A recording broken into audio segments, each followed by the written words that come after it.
They say love makes you blind, but no one tells you what happens when the blindness fades. I used to wake up beside him every morning, his arm around me, the smell of his cologne still fresh on the pillow. He'd smile half asleep and whisper, "You're my whole world." And I believed him. Every word, every promise. Our home was small but full of laughter, or at least I thought it was. I used to imagine us growing old together, fighting over silly things, and then making up with coffee and kisses. I thought I had found my forever. But forever has a strange way of ending when you least expect it. Because one day, the man who once looked at me like I was everything started looking right through me. Now, when I close my eyes, I can still feel the ghost of his touch, the weight of his lies pressing on my chest. I thought I was his wife, his home, his peace. But the truth? I was just his biggest mistake in a life that looked perfect from the outside, but was built entirely on a lie. It's strange how the most ordinary days can become the start of everything.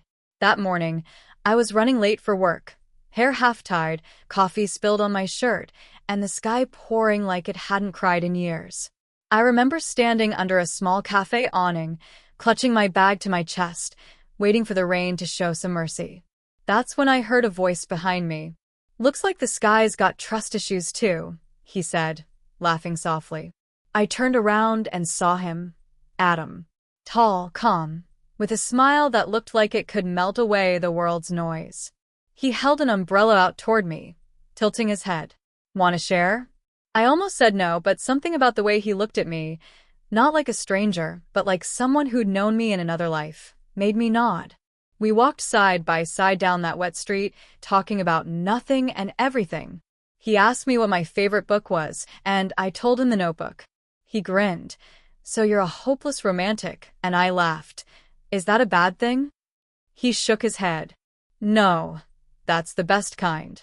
By the time the rain stopped, I'd forgotten why I was even in a hurry.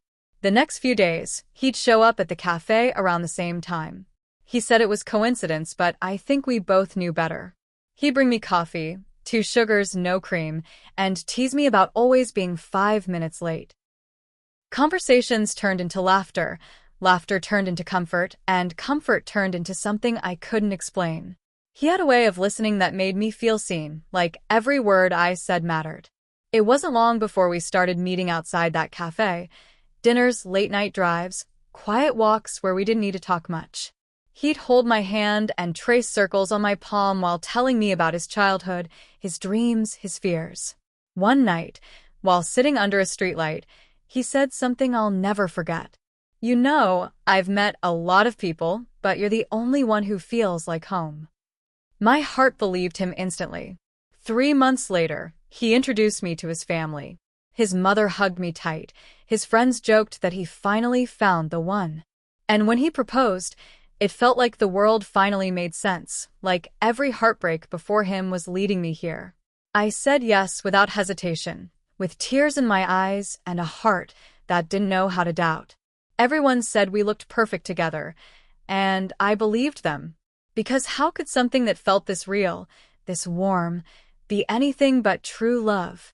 I didn't know it then, but that rainy morning wasn't just the beginning of us. It was the beginning of the most beautiful lie I'd ever live. Our wedding day felt like a dream I never wanted to wake from. The air was soft and golden, the kind that makes everything look like a memory even as it's happening. I remember standing in front of the mirror, my white dress brushing the floor, my hands trembling, not from fear, but from the kind of joy that feels too big for your body. When I walked down the aisle, Adam's eyes met mine, and for a moment, everything went quiet. It was just us, no music, no people, just 2 souls who thought they'd found forever. He mouthed, "You look perfect," and I smiled, believing him with all my heart. After the vows, after the laughter, after the clinking of glasses and the sound of people cheering our love, we drove home under a sky full of stars. He held my hand the entire ride and whispered, "We did it, you and me, always." Our home was small but full of warmth. We spent the first night sitting on the floor, eating cold pizza, and talking about our future. We planned trips, children, and a life that seemed like a fairy tale still being written. Every morning after that felt like the first page of something new. He'd wake me up with coffee in bed and a kiss on my forehead. Sometimes he'd leave little notes on the fridge, "Miss you already," or "Dinner at 7, my love." We built traditions without realizing it. Sunday breakfasts, midweek movie nights, long evening walks where he'd talk about work and I'd listen like his biggest fan. He'd tell me how lucky he was to have me, and I'd laugh because I felt the same. Our friends called us the golden couple. Even my mother once said, "If your father had loved me half the way Adam loves you, I'd still be married." It made me proud, maybe too proud. I started measuring my happiness by the way others saw us. Perfect, peaceful, in love. But sometimes, perfection has a quiet way of hiding cracks. There were moments, fleeting, almost invisible, when his eyes seemed distant, like he was somewhere else even when he was holding me. I'd brush it off, telling myself everyone gets tired, that love doesn't always sparkle the same every day. I was naive. I thought love was enough to protect us. I didn't know then that sometimes love isn't a shield, it's a blindfold.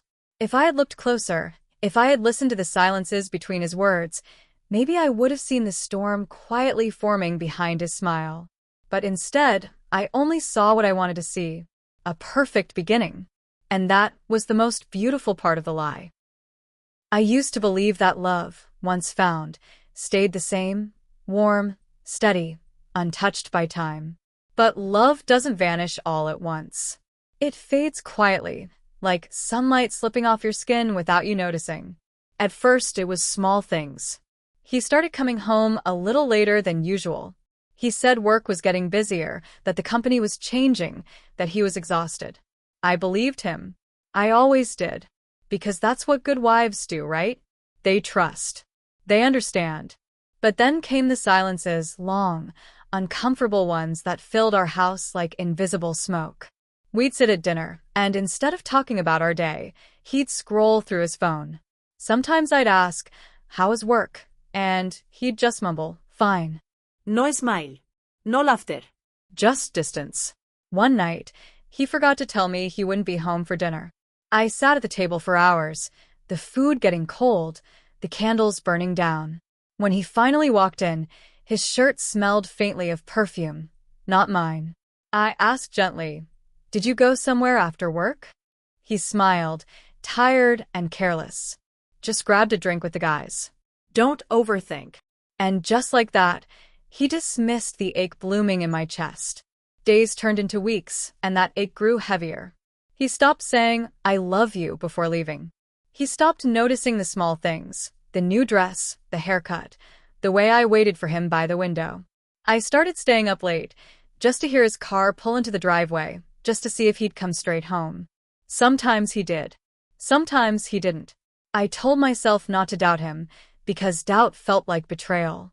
But what I didn't realize was, he'd already betrayed me in ways my heart hadn't caught up to yet. One evening, I found him smiling at his phone, a smile I hadn't seen in months. When I asked what was so funny, he quickly locked the screen and said, "Nothing important." But the way he said it, it wasn't nothing. It was everything. I tried harder after that. Cooked his favorite meals, dressed the way he liked, laughed even when I wanted to cry. I thought maybe if I loved him enough, he'd come back to me. But you can't love someone back to you when they've already left, even if they're still standing right beside you. The nights grew colder, even when he was in bed next to me. And that's when I realized our perfect love story wasn't perfect anymore. It was quietly falling apart, piece by piece, right in front of me. I didn't know it yet, but those tiny cracks were about to break everything I thought I knew about love, loyalty, and the man I called my husband. It was a Sunday afternoon, the kind of day that used to feel peaceful. The house smelled like fresh laundry and rain. I was cleaning the living room, humming softly, trying to keep myself busy while Adam was out. His phone was on the couch, buzzing every few minutes. He rarely left it behind, and for some reason, that alone made my heart tighten. I stared at it for a long time, telling myself not to look. I wasn't the kind of woman who snooped. I trusted him. I wanted to trust him. But then it buzzed again, and this time, the message lit up the screen. Last night was perfect. I can't stop thinking about you. I felt my chest cave in. The world didn't spin or crash dramatically like in the movies. It just stopped. I stood there, frozen, staring at those words, my fingers trembling as if touching that phone would burn me. My mind started racing. Who's he? What last night? I tried to convince myself it was a misunderstanding. Maybe a coworker. Maybe a joke. Maybe anything else. But deep down I already knew. When Adam came home that evening, I couldn't even look at him. My voice shook as I asked, "Who's he?" He blinked, confused at first, then his eyes hardened, like a door slamming shut. He sighed, ran a hand through his hair, and said, "You weren't supposed to see that." That was it. No denial. No panic. No begging. Just calm acceptance, as if the truth had been sitting between us all along, waiting to be found. I felt something inside me break. I wanted to scream, to cry, to demand answers. But the only words that came out were, "How long?" He didn't look at me when he said it. A few months. A few months. While I was cooking dinners, folding laundry, and waiting by the window for him, he was somewhere else, laughing, touching, loving someone who wasn't me. I remember the tears burning my face as I whispered, "Why her?" He looked up for a moment, tired, guiltless, distant. "She makes me feel alive," he said quietly. "You're just comfortable." Those words cut deeper than any lie could have. I wasn't his wife anymore. I was just a habit, the silence he came home to when his excitement ran out. That night, I lay beside him, staring at the ceiling, feeling like a ghost in my own home. He slept peacefully, as if nothing had changed. But everything had. Because once you've seen the truth, really seen it, you can't go back to pretending you're still loved. That was the night I realized the man sleeping beside me wasn't mine anymore. He hadn't been for a long time. After that night, everything changed, though on the surface, nothing really did. We still lived in the same house, ate at the same table, slept in the same bed. But there was an invisible wall between us, one built from secrets, betrayal, and everything left unsaid. He didn't apologize. Not really. He said things like, "I didn't mean to hurt you," or "It just happened." But love doesn't just happen to someone else when you already promised it to me. I try to hold myself together. I smiled when people asked how we were doing, pretended to be the same happy couple everyone envied. Because how do you explain to the world that the man who once kissed your tears away is now the reason you cry in silence? At work, I was fine. With friends, I was fine. But every night, when the lights went out, I broke, quietly so he wouldn't hear. I'd lie awake, staring at the ceiling, wondering what she had that I didn't. Was she prettier? Smarter? Funnier? Or did she just come along when I was too busy loving him to notice he'd stopped loving me? One evening, I made dinner his favorite. The kind I used to make when we were still us. I thought maybe it could remind him of something real, something worth saving. He came home late again, his tie loose, eyes tired. He sat across from me, barely touched his food, and said, "You don't have to try so hard." That broke me, because I wasn't trying hard to impress him, I was trying hard to save us. Days turned into weeks, and the silence between us became heavier than any argument could have been. I'd watch him from across the room, how he scrolled on his phone, how he smiled faintly at messages I'd never read. And I learned to perfect my own kind of silence, one that smiled back, one that didn't ask, one that pretended not to notice. We even went to a friend's party once. Everyone said we looked perfect together. I laughed, smiled for pictures, held his hand, and for a moment, I almost believed my own performance. But behind that smile, I felt like I was dying a little more each day. People think betrayal is one big moment, one confession, one fight, one goodbye. But it's not. It's slow. It's silent. It's when the person who used to be your safe place becomes the reason you don't feel safe anymore. He was still my husband in name, but not in love. And every time I looked at him, I saw a stranger wearing my husband's face, a man I still loved, but no longer recognized. That was the cruelest part of it all. I was still fighting for someone who had already stopped fighting for me.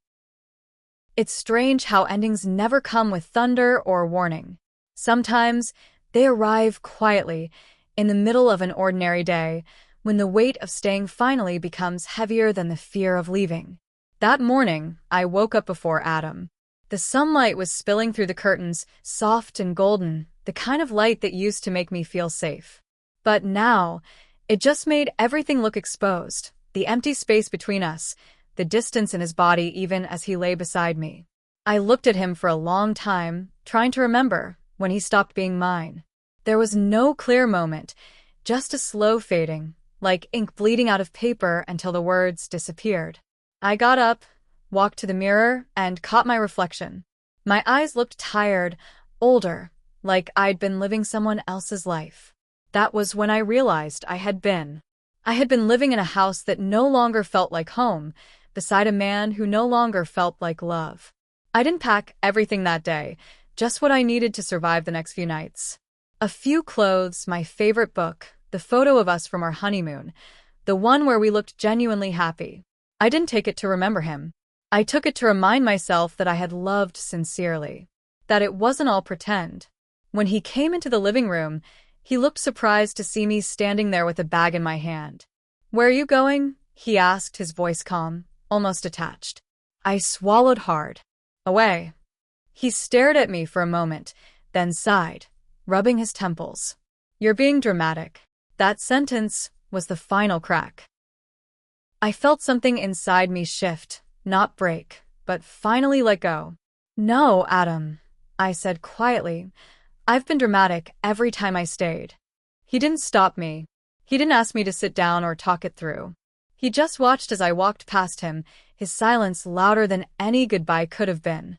When I stepped outside, the air hit differently, cold but freeing.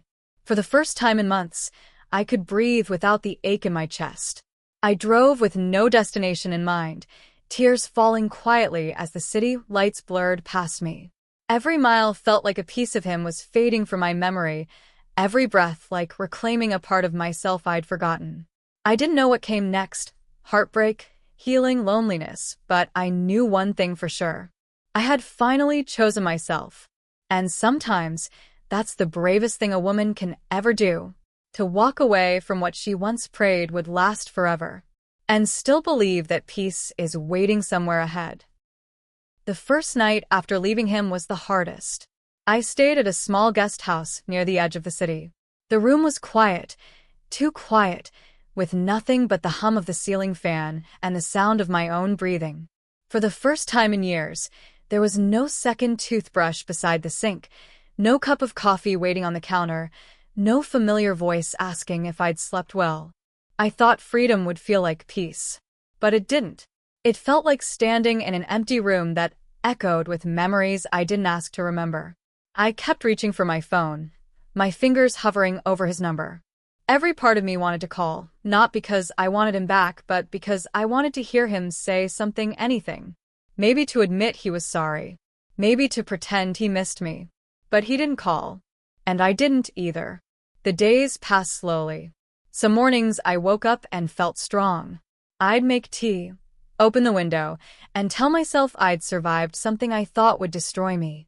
But by nightfall, the loneliness would return, sharp and familiar. I'd sit on the bed, clutching the photo of us from happier times, and wonder how something that once felt like forever could end so quietly. People around me didn't know what had happened. My mother asked, "Why don't you just talk to him? Maybe it's a misunderstanding." How could I explain to her that you can't fix something that's already turned into ashes? That love isn't supposed to hurt like this? I started keeping a journal. Every night, I'd write down the things I missed about him, his laugh, his smell, the way he used to hold my hand. But after a while, those lists changed. I started writing down the things I didn't miss, the way he made me doubt myself, the silence, the constant feeling of not being enough. That's when I realized healing had quietly begun. It wasn't loud or beautiful. It didn't come in waves of confidence or new love. It came in tiny moments, like making dinner for one without crying, like walking past the places we used to go without breaking down, like waking up and realizing I'd stopped dreaming of him. One evening, I saw him again, by accident. He was at a cafe, sitting across from her. They looked happy, the way we once did. For a moment, my chest tightened, but then it passed. I didn't feel anger.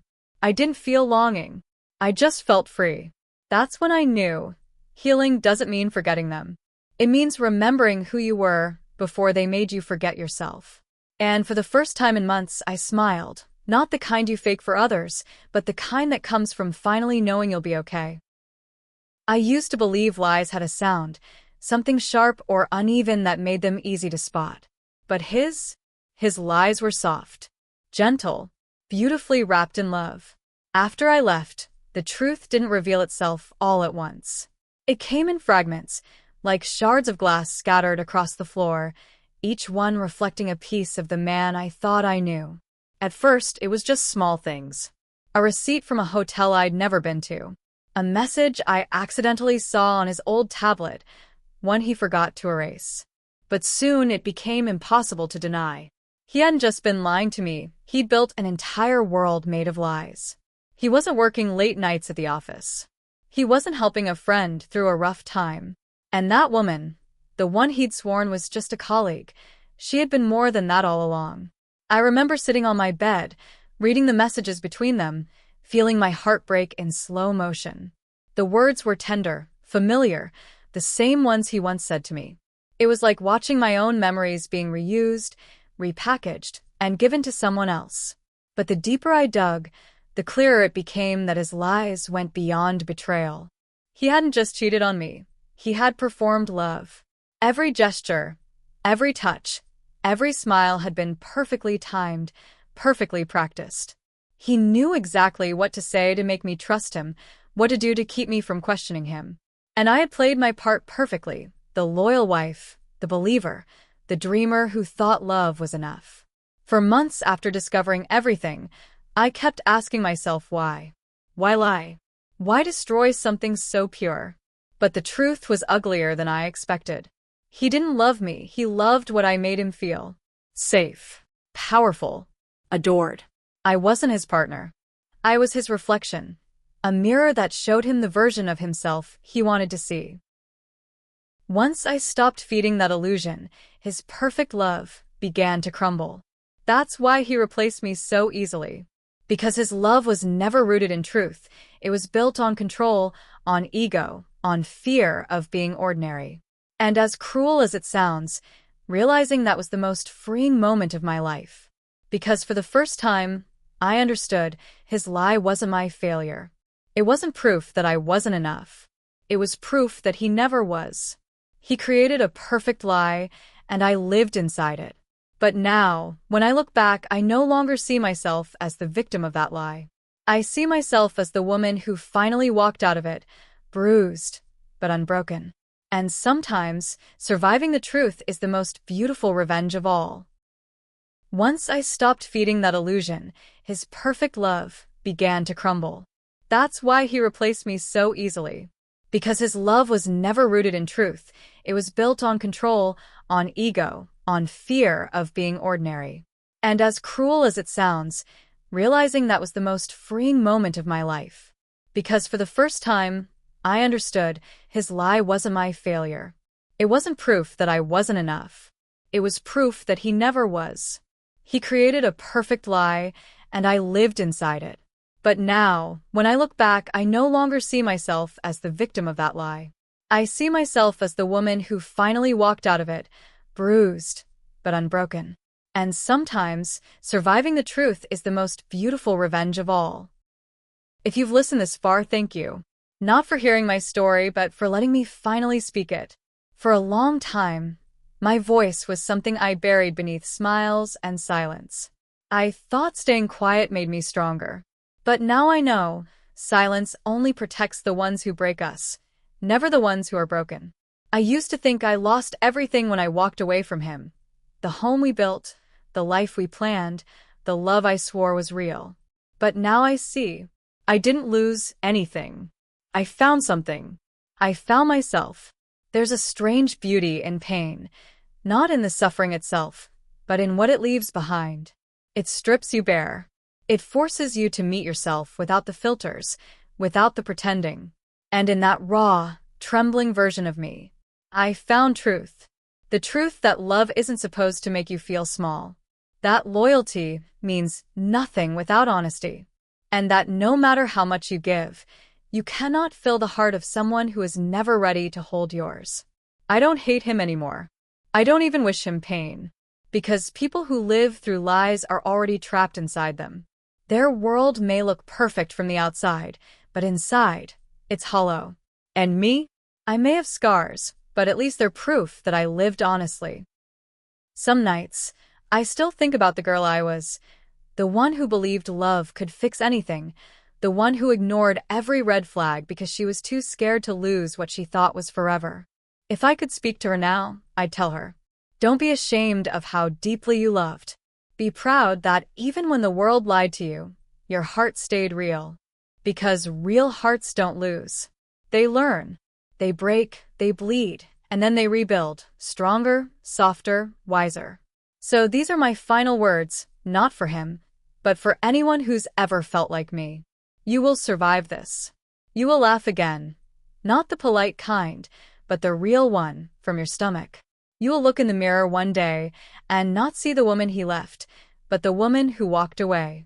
And when someone asks what happened, you won't tell them a story about heartbreak. You'll tell them a story about becoming. Because I thought I was his wife, but I was just his biggest mistake in a perfect lie. And that's okay. Because that mistake taught me how to love myself perfectly, honestly, and without apology. And maybe that's the most powerful ending of all. Not revenge, not regret, just peace.